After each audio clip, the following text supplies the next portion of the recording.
ये वीडियो खासतौर पे उन महिलाओं के लिए जिनको CA 125 टेस्ट के लिए बोला गया है या जिन्होंने ये टेस्ट कराया है।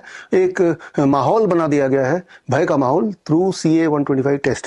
इससे पहले मैंने आपको फॉर द मेल्स एक ऐसा ही टेस्ट के बारे में बताया था। मेरी किताब है the rabbit tortoise model for cancer care, उसके माध्यम से भी मैंने आपको पूरे सबूतों के साथ बताया था। PSA, prostate specific antigen test for males. Males में प्रोस्टेट में कैंसर है कि नहीं, उसके लिए प्रोस्टेट का जो टेस्ट होता है PSA टेस्ट, उसका घपला किस प्रकार एक हेल्दी इंसान को PSA टेस्ट के माध्यम से घोषित कर दिया जाता है कि आपको तो कैंसर हो गया है, आप तो मरने वाले हैं, और उस डर की वजह से वो किस प्रकार कैंसर के ट्रैप में फंस जाते हैं। तो वो तो बात की मैंने मर्दों की, अब मैं बात कर लेता हूँ महिलाओं की। मैं पिछले कुछ समय से देख रहा हूँ कि महिलाओं में ये वाला टेस्ट बहुत ज्यादा रिकमेंड होने लगा है, और जिससे महिलाओं के बीच में कैंसर के डर का माहौल और बढ़ता जा रहा है। तो इस टेस्ट को समझना आपके लिए बहुत जरूरी है। चलते हैं समझते हैं। ये एक टेस्ट है that is called CA 125 cancer test, यानी कि कैंसर स्पेसिफिक एंटीजन। एक तरह का प्रोटीन होता है जिसे CA 125 प्रोटीन होता है बोलते हैं, और ये प्रोटीन हम में से हर एक के बॉडी में होता है। मेल्स के बॉडी में होता है, फीमेल के बॉडी में भी होता है। फीमेल के बॉडी में थोड़ा ज्यादा नंबर मात्रा में होता है, लेकिन एक बेंचमार्क बना दिया कि अगर इस टेस्ट में ये CA 125 जो प्रोटीन है वो लेस देन 35 यूनिट पर ml होता है तो बोल देंगे कि आप हेल्दी हैं, और अगर इससे अधिक होता है तो हम बोलते हैं कैंसर है। ये एक बेंचमार्क बना दिया, एक आर्बिट्री एक डिवाइडिंग लाइन बना दिया। और अक्सर लेडीज में, खासतौर पे वो लोग जो 40 साल से ऊपर है, उनमें ये अधिक ही पाया जाता है, जो कि एक नॉर्मल बात भी है for most of the women, और उनको कैंसर घोषित कर दिया जाता है। और फिर आगे रिकमेंडेशन करते हैं आपको बायोप्सी करना पड़ेगा, पेट स्कैन करना पड़ेगा, कीमोथेरेपी करना पड़ेगा, रेडिएशन करना पड़ेगा, सर्जरी करना पड़ेगा, और वो एक ट्रैप में फंसते चले जाते हैं। मैंने आपको पहले ही बताया था कि कीमोथेरेपी, रेडिएशन, सर्जरी, इससे कैंसर ठीक नहीं होता बल्कि कैंसर को बढ़ाने का काम करते हैं। Same is true for biopsy and PET scan. तो चलते हैं, पहले तो ये CA 125 टेस्ट को थोड़ा और समझ लेते हैं, ताकि आपके दिमाग में जो CA 125 टेस्ट का डर है, उस डर को बाहर निकाला जाए। तो यहाँ पे समझना पड़ेगा कि हम सबके बॉडी में, महिलाओं के बॉडी में भी CA 125 एक तरह का प्रोटीन है जो बॉडी में बनता ही है। It is very very natural. लेकिन अब ये जो बॉर्डरलाइन बना दिया कि इससे ऊपर है तो नीचे है तो वो ठीक है, इससे ऊपर अगर है तो वो कैंसर है, इसके बारे में, इसकी सच्चाई थोड़ा हमें सबूतों के साथ समझना जरूरी है। इसके लिए आपको ये समझना होगा कि कई सारे कंडीशंस में जो ये प्रोटीन है CA 125 वो अधिक अपने आप हो जाता है नेचुरल कंडीशन में। उनमें से सबसे इंपॉर्टेंट कंडीशन है, अगर कोई महिला ओरल कॉन्ट्रासेप्टिव पिल्स पे है तो उस महिला में CA 125 ज्यादा आएगा या आ सकता है। सिमिलरली अगर कोई स्टेरॉइड ले रहा है तो उसमें भी ज्यादा आएगा या आ सकता है। एंटीबायोटिक्स पे अगर आप हैं तो इससे भी CA 125 मार्कर बढ़ जाता है। ये सारे कंडीशन में भी CA 125 बढ़ जाता है। दैट डज नॉट मीन कि उनको कैंसर हो चुका है। ठीक इसी प्रकार अगर आप कैंसर ड्रग पे हैं, अगर आप कीमोथेरेपी पे हैं, तो उस दौरान भी CA 125 बढ़ जाता है।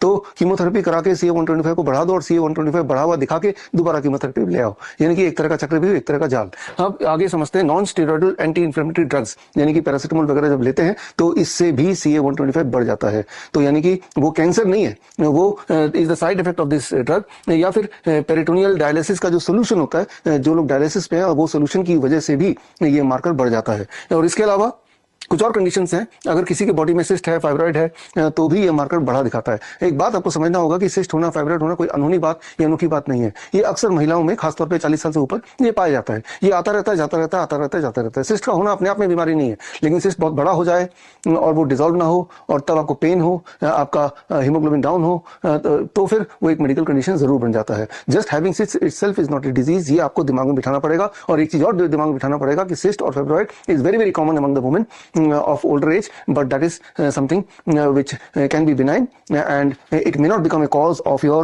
death or of a disease. ये समझना पड़ेगा। इरिटेबल बाउल सिंड्रोम, जो कि बहुत ही मामूली मेडिकल कंडीशन है, इसमें भी CA 125 का मार्कर बढ़ जाता है। तो किसी महिला को इरिटेबल बाउल सिंड्रोम है, अगर वो CA 125 टेस्ट कराएंगी तो डॉक्टर बोल देगा कि ये तो शो कर रहा है कि आपको कैंसर है। तो बस उसकी हालत तो बद से बदतर पतली हो जाएगी उसी वक्त। और आपको ये पता है कि कैंसर वर्ड सुनते ही इंसान के दिमाग में दहशत आ जाता है। उस दहशत से आपकी इम्यूनिटी कमजोर होने लगती है। You start behaving like a patient, and तब आपका जो जर्नी है एक हेल्दी इंसान की तरह नहीं, journey is towards your death, right. तो ठीक इसी तरह से जब आपका मेंस्ट्रुअल साइकिल होता है, उस दौरान भी अगर आप CA 125 टेस्ट उसके आसपास करेंगे तो ये मार्कर बढ़ा हुआ दिखाया जा सकता है, दिख सकता है या हो जाता है।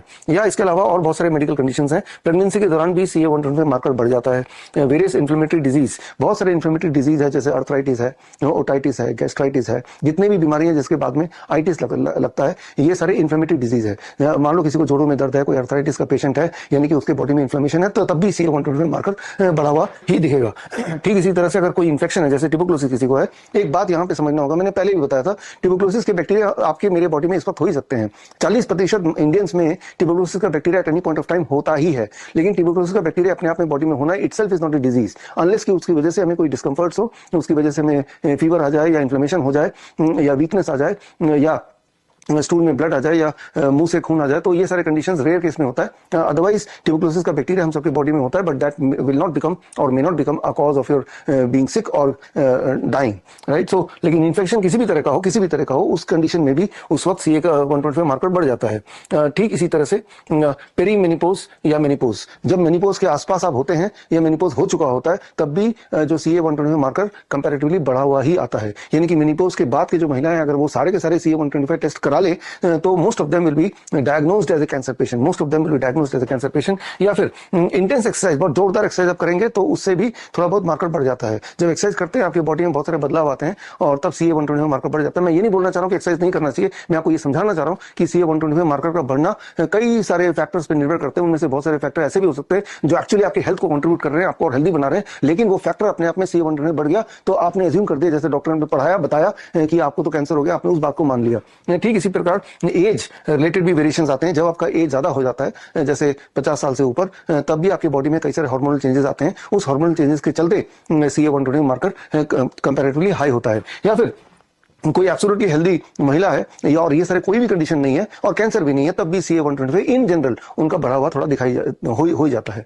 तो CA 125 itself can not say anything about the cancer. ये सारे कंडीशंस में वो हाई होता है, लेकिन जिस महिला के हाथ में ये टेस्ट आया और रिपोर्ट में लिख दिया कि ये कैंसर हो सकता है, अब जरा उनकी मानसिक स्थिति समझिए तो वो तो पूरी तरह से ट्रैप में आ गए। ये मैं देख रहा हूं अपने हॉस्पिटल में पिछले कुछ समय से कि अक्सर महिला who are otherwise very very healthy वो टेस्ट लेते हैं और उस टेस्ट के हिसाब से वो अपने आप ही मान लेते हैं कि हम कैंसर पेशेंट है, जैसे डॉक्टरों ने बताया, और वो उस रास्ते चल देते हैं जिसमें वो वापस आना बड़ा मुश्किल है, यानी कि chemotherapy, radiation, surgery etcetera, biopsy etcetera, इस ट्रैप में, इस जंजाल में वो फंसी जाते हैं। तो खैर यहां पे ये समझना होगा कि इस तरह के टेस्ट को ना तो कराना है और करा लिया तो इसको मानना बिल्कुल नहीं है, क्योंकि ये सारे कंडीशंस में CA 125 वो वेरी करता रहता है। It is having nothing to do with your actual health. मैं तो ये बोलना चाह रहा हूं कि बड़ी से बड़ी दिखने वाली बीमारी का आसान से आसान इलाज घर पे हो सकता है। बड़ी से बड़ी दिखने वाली बीमारी तो छोटी होती है, लेकिन दिखाया जाता है कि बहुत बड़ा एक आपके ऊपर मुसीबत आ गई है, इस तरह से उसको पेश किया जाता है। इसीलिए हमारे जो क्लिनिक्स हैं पूरे देश भर में, doctor BRC clinic at the rate home